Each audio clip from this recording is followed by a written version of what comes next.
Residents of Kilifi County have called on the government to make sure that they play a part in making sure that drought in the area is mitigated. The Kilifi residents have complained that over the past few years, the drought in the area has continued to wreak havoc in their area. Now let's cross over and listen in.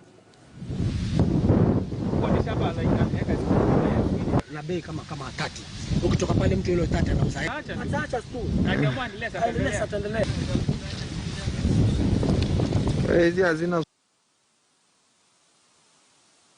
Tumekuwa na hiyo kiangazi, tumeteseka na njaa, watu wengi watoto hawasomi mashuleni, mara wamefukuzwa. Kwa kweli hii sehemu ingeshikiliwa vizuri sana na serikali.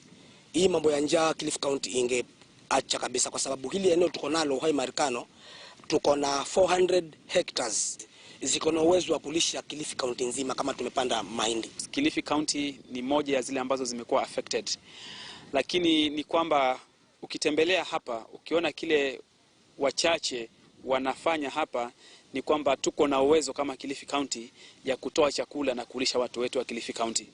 Isipokuwa ni mambo ambayo ni lazima viongozi wetu watilie maanani na wajaribu kuteremka hapa chini kuona ni jinsi gani tutakavyosaidiana wakulima ambao wako hapa ili kuweza kuinua hali ya maisha ya watu wetu wa Kilifi.